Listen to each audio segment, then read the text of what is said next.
4장 6절로 12절 말씀입니다. 40일을 지나서 노아가 그 방주에 지은 창을 열고 까마귀를 내어놓음에 까마귀가 물이 땅에서 마르기까지 날아 왕래하였더라.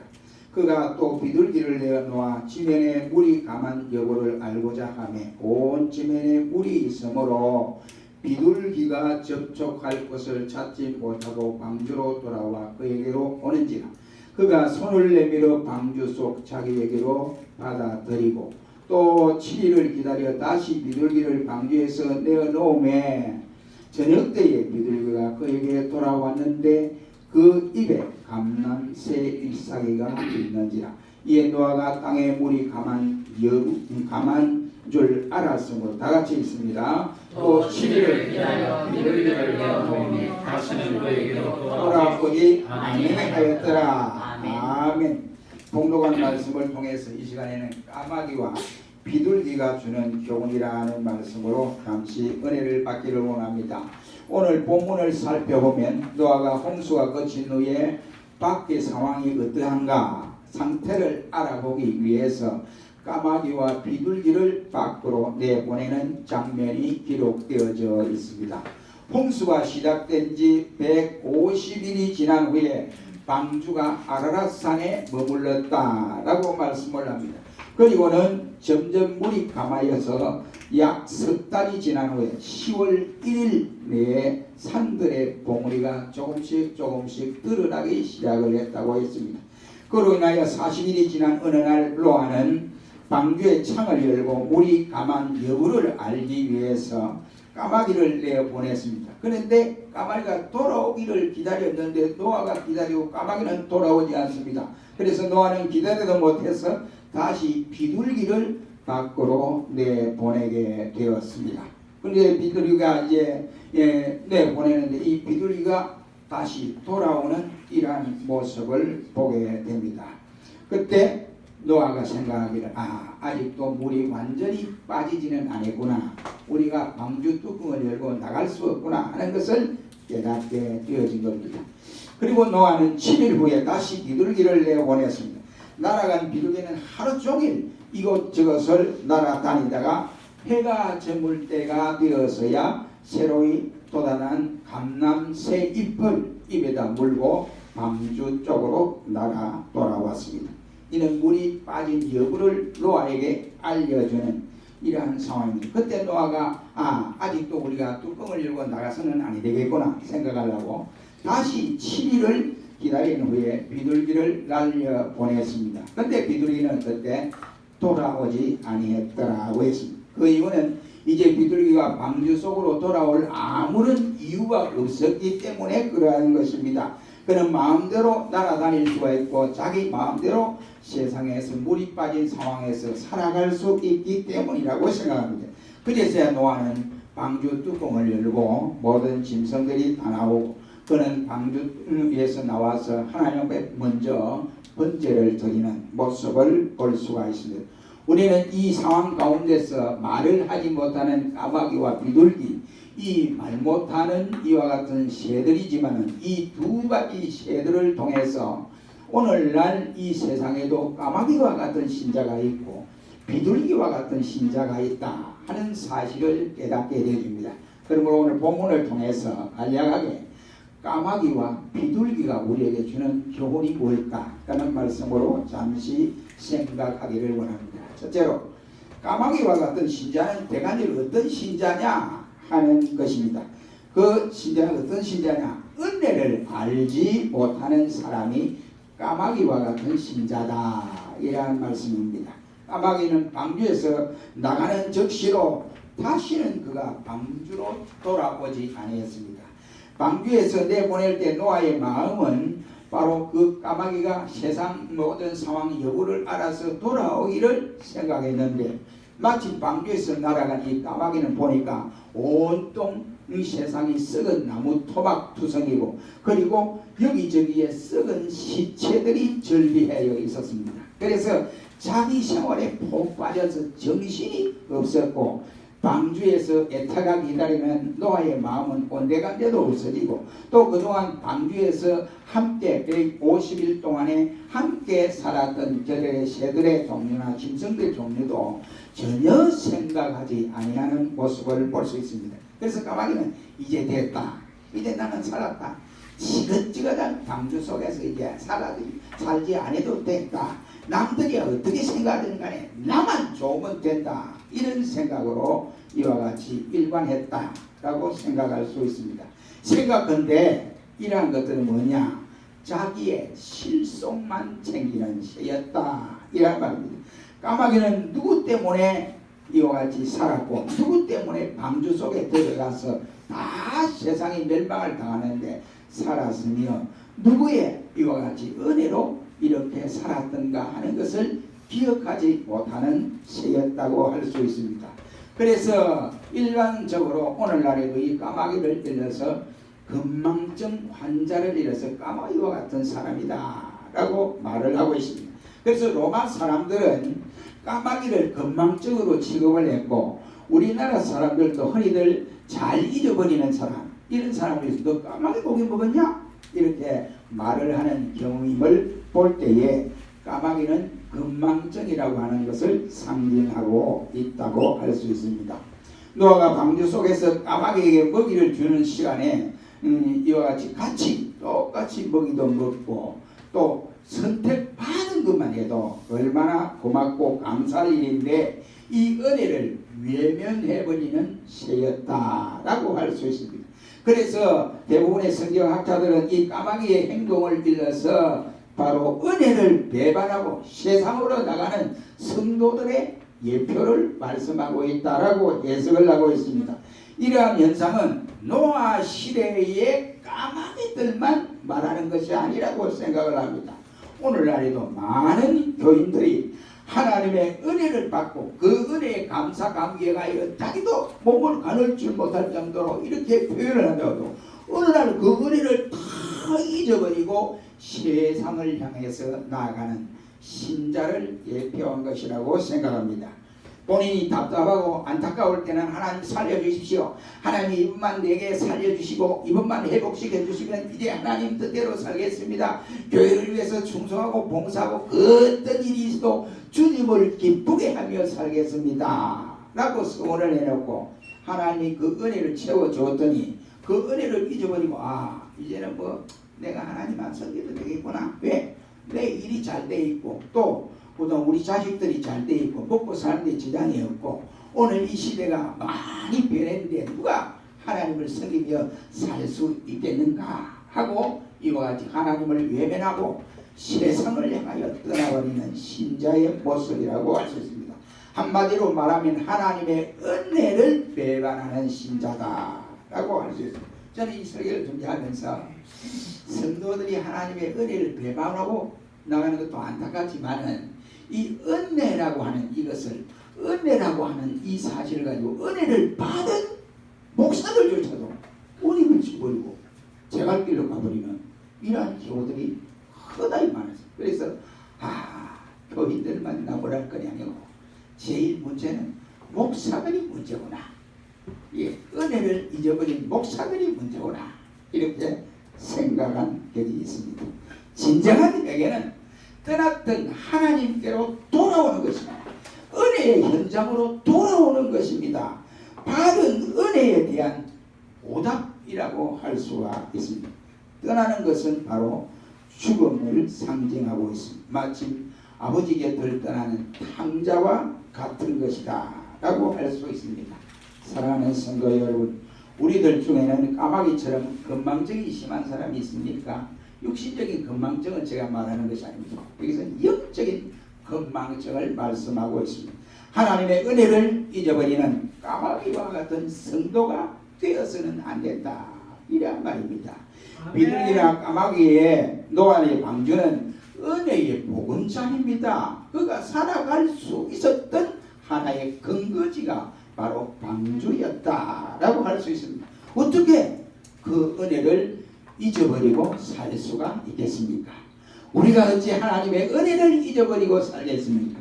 우리가 받았던 은혜를 저버리고 어떻게 살 수가 있느냐 이런 말. 또 까마귀는 더러운 것을 좋아하는 새입니다. 이처럼 더러운 것을 좋아하는 자가 까마귀와 같은 신자다 말이. 노아의 방주에서 까마귀가 나간 때에는 땅이 물이 완전히 마르기 전에 있었기 때문에 온 천지가 지저분하고 그리고 습기가 가득 찬 세상이었습니다. 여기저기에 쓰레기 덩어리가 이와 태산을 이루는 이런 상황이었고 온통 갯벌처럼 진흙으로 묻어든 진흙투성이었던 상황이었습니다. 이러한 곳에는 까마귀가 가장 좋아하는 장소였다고 할 수 있습니다.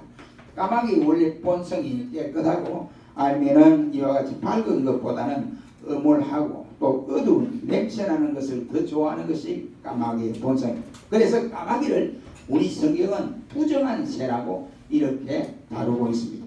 레위기 11장 13절로 19절 말씀해 보면 우리 성경에 부정한 새들을 대해서 열거를 하고 있는데 그 중에서 부정한 새는 독수리, 솔개, 그리고 매, 까마귀, 타조 등등의 새로 구분하고 있으며 이러한 부정한 새는 절대로 먹어서는 안 된다 라고 가르쳐주고 있습니다. 너희가 부정한 새를 먹으면 너희들도 부정한 사람이 된다 라는 말씀이 되겠습니다. 이제 방주에서 나간 까마귀는 자기 세상을 만난 것입니다. 정상적인 새라면 아직 세상에서 살 시간이 아니다 이란 말입니다. 그러나 까마귀는 더할 나위 없는 좋은 때 좋은 기회를 만났다고 생각한 것입니다. 그러니 그가 방주에서 날아간 이후에 되돌아올 필요가 없었던 것입니다. 방주 속에서 갑갑했던 생활을 오히려 원망하며 살았는지도 모릅니다. 방주 속에서 노아가 먹이를 줄 때 뭐 마음껏 배가 터지도록 먹을 수 있도록 좋겠습니까? 많은 새들도 있고 짐승들도 있는데 먹을 만큼 이와 같이 주었을 것입니다. 그게 또 안타깝고 답답했단 말이에요. 이런 상황에 있는 까마귀가 날아갔으니 다시 방주로 돌아올 리는 없습니다. 오늘날 성도들이 세상의 재미에 푹 빠져서 자기의 본분을 잊어버리고 가지 말아야 할 곳에 가고 또한 앉지 말아야 할 것에 앉고 또한 취하지 말아야 할 곳에 취하여서 영적이고 신령한 것을 추구하기보다는 바로 육신적인 일에 도취되어 먹고 마시고 시집가고 장가가는 일에 열을 올리는 이러한 정신이 없는 성도와 같은 것이다 했습니다. 그렇다면 우리는 까마귀처럼 더러운 것을 좋아해서는 안 된다. 더러운 것을 좋아하는 신자는 신자가 아니라 고할 수 있습니다. 노아가 까마귀를 방주에서 내어보낸 것은 그러한 것을 취하기 위해서 내보낸 게 아니에요. 노아가 방주에서 까마귀를 내는 것은 그 지금의 홍수 이후에 그 상황이 어떠한가 세상의 상황을 알게 하기 위해서 먼저 까마귀를 내보낸 것입니다. 그러한 것은 나중에 천천히 해도 충분히 할 수 있는 일입니다. 어차피 온 세상은 자기들의 것입니다. 썩은 것을 누가 먹겠습니까? 이 더러운 짐승들, 부정한 짐승들이 먹을 수 있습니다. 그 까마귀는 나중에 다 먹을 수 있게 되어 있습니다. 지금 까마귀가 할 일은 방주로 돌아가서 땅의 상황을 노아에게 알려주는 것이었습니다. 이것이 자기의 사명을 감당하는 일이었습니다. 그렇다면 오늘날 우리 성도들 가운데도 까마귀처럼 자기의 사명을 잊어버리고 육신적인 일에 푹 빠진 분은 안 계십니까? 정신을 차려야 할 때라고 생각합니다. 두 번째는 비둘기에 대해서 생각하면 비둘기는 순결을 생명보다 귀중히 여기는 새입니다.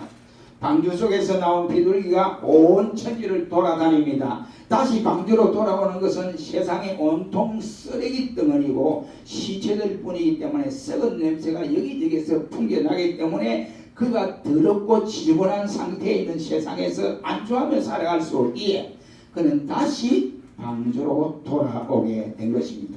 까마귀는 이와 같이 이 비둘기는 까마귀와 정반대의 모습을 보여주고 있습니다. 비둘기는 순결을 상징하는 새라고 할 수 있습니다. 그래서 예수님께서 마태복음 10장 16절 말씀에 너희는 뱀같이 지혜롭고 비둘기같이 순결하라고 말씀을 해주셨습니다. 바로 신앙의 사람은 무엇보다도 순결이 가장 중요한 줄 알아야 합니다. 이 순결을 잊어버리면 아무것도 신앙생활을 바로 할 수 없습니다. 순결이 상실되고 나서는 이미 그의 사람은 신앙 자체가 상실된다요 타락한 사람이라고 할 수 있습니다. 제가 수정에서 목회를 마산 수정에 목회했어요. 그 장로님이 제가 있을 때 그 장로님이 경상대학 그 농대를 나왔어요. 당시 경상대학은 그 주위에는 알아주잖아요. 그 농대 축산업을 하고 있었는데 이 집사였는데 제가 거기서 떠나고 나서 이제 장로가 됐습니다. 장로가 됐는데 이제 며칠 전에 통화를 했는데 목사님 어떻게 살아가십니까? 우리 은혜로 잘 살고 있다고 했어요. 그래서 이제 제가 교회가 걱정이 돼서 교회가 어떻습니까? 내가 돌아가시기 전에 바로 김영삼이 아버지 김 장로의 돌아가기 전에 이야기를 내가 들은 일이 있거든요. 그래서 교회는 좀 어떻습니까? 목사님 큰일 났습니다. 왜 큰일 났는데 목사님과 같은 정신을 가진 목회자가 요즘 보기 힘듭니다. 너희가 어땠어? 이렇게 물었어. 그랬더니 지금 10월까지 마산 그 변두리거든요. 이 마산의 대형 교회들이 10월까지 큰 대형 버스를 돌아다니면서 다 싣고 가버리고 교회들이 없습니다. 교회들이 그래서 적자입니다. 지금 교회가 적자고 지금 장로로서 이러지도 못하고 저러지도 못하고 목사님 사례도 드려야 되는데 사례도 힘들고 그렇다고 큰 교회가 옛날처럼 그렇게 보조도 많이 해주고 이러시더라고요. 그래서 안타깝네요. 큰 교회들이 마산의 큰 교회들이 시골 교회를 살려야 되는데 시골 교회를 그 고통당하는 시골 교회를 모른 체 하면 안 되는데 큰일 났네. 그래서 기도하시다가 말했는데 지금 상황이 요즘은 다 그렇다고 생각합니다. 순결을 잊어버리면 순수성을 잊어버리면 교회도 우리 성도도 이와 같이 신앙의 온전함을 이룰 수 없습니다. 여러분 다니엘 보십시오. 다니엘은 바로 이 순결을 지키기 위해서 왕이 베푸시는 바로 고량 진미 이것을 거절하고 채소를 먹고 살았습니다. 왜 채소를 먹었느냐? 하나님 앞에 자기가 순결을 저버리면 안 된다 이 말이에요. 왜냐하면 왕이 주는 고량 진미는 좋은 음식들은 다 이방신에게 제사를 드리고 그에게 주는 것이기 때문에 우상의 제물을 먹는 거거든요. 그래서 다니엘은 거절을 한 것입니다. 다시 말하면 우리는 역시 타협주의, 합리주의, 그리고 상황윤리주의로 이와 같이 절대로 용납해서는 아니 된다. 이런 말이에요. 비둘기라고 해서 어찌 방주 속에서 넉넉하게 먹을 수가 있었겠습니까? 그래도 배가 고팠지 않겠습니까? 방주 속에서 넉넉하지 못한 생활을 했을 것이라고 생각합니다. 그러나 비둘기는 내가 굶어 죽을 지언정 더럽고 썩은 것은 먹지 않겠다. 이것이 비둘기의 모습. 차라리 죽음을 선택하는 것이 비둘기의 속성입니다. 비둘기는 어리석을 정도로 바보 같은 새라고 할 수 있습니다. 장깨를 부릴 수 없고 간사한 새도 아니었습니다. 마치 이와 같이 비둘기는 이러한 종류의 비둘기를 이와 같이 시대가 험악하여진다고 해서 그가 변화해서 시대의 조력에 따라서 이와 같이 상황 윤리에 따라서 변하는 지혜가 없는 이런 새다라고 할 수가 있습니다. 자기가 죽는 것도 모르고 많은 것도 모르는 채 그 순수성만을 고집하고 살아가는 것이 바로 비둘기다라고 할 수 있습니다. 이 비둘기의 무기는 순결이라고 할 수 있습니다. 그러기에 사람의 사랑을 받게 되는 새다라고 할 수 있습니다. 오늘 우리가 사는 이 세상이 홍수 후에 썩어져 냄새 나는 것처럼 더럽고 더러운 냄새, 썩은 시체들이 득설거리는 세상과 똑같다라고 할 수 있습니다. 비둘기가 앉을 곳이 없어서 다시 방주 속으로 다시 들어간 것처럼 오늘날 답답한 이러한 세상 가운데서 성도는 이 세상 가운데 숨을 쉴 수 없을 정도로 안타깝고 안타까운 이러한 정황을 만날 수 있습니다. 이러한 곳에 성도가 살아갈 것은 세상밖에 아니라 교회 속입니다. 교회 밖에 성도가 자리 잡을 안전한 장소는 없다라고 할 수 있습니다. 비둘기가 이와 같이 방주 안에 답답하고 짜증스러웠지만 그러나 비둘기가 거처할 곳은 방주 밖에 없는 것처럼 교회는 우리 성도들의 안전한 처소요 집이라고 할 수 있습니다. 교회 생활이 힘들고 피곤하지만은 성도들의 안식처는 교회밖에 없다는 사실을 우리에게 깨닫게 해줍니다. 마치 비둘기가 방주 밖으로 나가면 이와 같이 안 되는 것처럼 성도가 교회 밖에 나가면 그 즉시로 타락하게 됩니다. 세상은 안식처가 아니라 이라면, 그다음 비둘기는 기쁜 소식을 전하는 전령의 역할을 했습니다. 두 번째 방주에서 나간 이 비둘기는 하루 종일 여기저기를 돌아다니다가 해가 질 무렵에 이제 방주로 돌아왔습니다. 우리는 여기서 날이 저물매 하는 이 말씀을 대단히 중요하게 생각해야 된다고 생각합니다. 지금 노아는 비둘기가 돌아오기를 손꼽아 기다렸는데 해가 지고 이제 어두스러워 하는데도 비둘기가 안 오는 거예요. 그 노아의 심정은 얼마나 애타겠어요. 아, 이놈도 날아가더니만 이놈도 아무 소식을 전하지 못하는구나. 아, 왜 안 날아오냐? 하고 기다리는데 이제 저물어 가는데 어두스러워 하는데 비둘기가 뭐 입에다 물고 하나 싹 날아오는 거예요. 그래 보니까 비둘기 입에는 감람나무 새 잎을 물고 날아오게 되었습니다. 비둘기의 이러한 모습은 노아에게 기쁨의 소식입니다.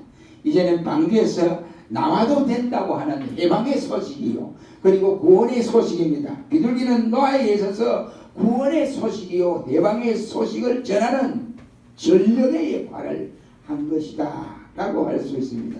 비둘기는 생명의 기쁜 소식을 전하는 전령이었습니다. 비둘기는 나무 잎사귀를 찾기 위해서 이곳저곳 날아다니다가 그 나무 잎, 새잎, 감람 새잎을 찾아서 따서 입에 물고 방주로 돌아온 것입니다. 무엇인가 노아에게 좋은 소식을 전해야겠다고 하는 것에 이와 같이 비둘기는 자기의 사명을 다하기 위해서 그렇게 돌아다니다가 늦게 돌아오게 된 것입니다. 방주에 있는 노아의 식구들에게나 그리고 다른 동료들에게도 좋은 소식이 아닐 수 없습니다. 우리는 이러한 비둘기의 모습에서 우리는 참다운 성도의 모습이 어떠한 것인가 하는 것을 발견할 수가 있게 됩니다. 우리 모든 성도들은 세상에 대하여 생명의 소식, 그리고 구원의 소식, 부활의 소식, 예수님이 메시아다 하고 메시아의 소식을 알리는 전령자가 되어야 한다. 이런 말. 그래서 바울은 너희는 세상에 대해 편지다 라는 말로 표현을 하기도 했습니다. 우리 모두가 이 어려운 시대에 그렇게 되기를 주의 이름으로 축원합니다. 세 번째 비둘기는 새 하늘, 새 땅, 평화로운 나라를 바라보는 자가 비둘기와 같은 성도다 하는 말입니다. 세 번째 날아간 비둘기는 다시 방주로 돌아오지를 아니했습니다. 왜 그렇습니까? 방주로 돌아올 필요가 없기 때문에 그렇습니다. 온 세상이 이제 새로워졌고 방주로 돌아갈 필요가 없어졌으며 온 세상이 깨끗하고 또 이와 같이 자기가 볼 때 얼마든지 세상에서 이제 살아갈 수 있게 된 것입니다. 한마디로 말하면 비둘기는 노아로부터 자기의 사명을 다 마쳤기 때문에 더 이상 할 일이 없었기 때문에 들어오지 않았습니다. 똑같은 새로운 신천지의 세계이지만 비둘기와 까마귀가 맞이하는 태도는 전혀 달랐다고 하는 사실입니다. 새하늘과 새 땅의 모습이지만 까마귀의 눈에는 썩은 것, 시체밖에 눈에 보이지 않았기 때문에 새로운 세계를 만끽할 수 없는 어리석은 새였다 이런 말입니다. 까마귀도 돌아오지 아니했고 비둘기도 돌아오지 아니했지만 그의 차이는 엄청난 차이를 이루었습니다. 비둘기는 자기의 사명이 끝났기 때문이지만 까마귀는 자기 욕심에 빠져서 돌아오지 않았습니다. 하나의 새는 받은 바 은혜를 잊지 아니하고 신천신지의 소식을 전했지만 하나의 새는 바로 은혜를 배반한 배반자의 모습을 보여주고 있습니다. 사랑하는 성도 여러분, 우리는 오늘 본문을 통해서 짤막하게 까마귀가 비둘기에 우리에게 주는 교훈이라 하는 말씀으로 잠시 생각했습니다. 우리 신자가 행해야 할 모습은 까마귀와 같이 되어서는 안 됩니다. 절대로 은혜를 배반해서는 안 됩니다. 은혜를 잊어버려서도 안 됩니다. 그러나 우리는 비둘기와 같은 성도가 되어야 된다라고 생각합니다. 비둘기처럼 우리의 신앙의 순결을 저버리면 안 돼요. 신앙의 순결을 저버리면 모두가 끝이 납니다. 시대가 아무리 변해도 하나님의 말씀은 영원토록 변하지 않습니다. 그러므로 우리는 어떠한 경우에도 우리 신자의 순결을 저버려서는 아니 된다는 교훈을 간직하고 있습니다. 그리고 비둘기가 기쁜 소식을 노아에게 증거한 것처럼 우리는 예수님 앞에서 세상 사람들을 향하여 기쁜 소식을 전하는 전령이 되어야 된다. 이런 말씀입니다. 벙어리개는 아무 소용이 없어요. 벙어리개는 이 사람 하나 한 겁니다. 그러므로 얘는 다른 사람이 올 때, 타인이 올 때 지서야 그게 얘의 역할이에요. 마찬가지예요. 그러니 우리는 이 기쁜 소식을 내 가슴에만 묻어두지 말고 이 기쁜 소식을 다른 사람에게 증거할 수 있는 신령한 전령자가 되어야 되고, 마지막으로 새하늘과 새 땅을 바라보며 소망에 넘치는 성도가 될 때 이 어려운 가운데서 우리 능히 승리하며 살아갈 수 있습니다. 우리 모두 비둘기와 같은 정신으로 살아가는 우리 모두가 되시기를 주의 이름으로 축원합니다. 기도하겠습니다.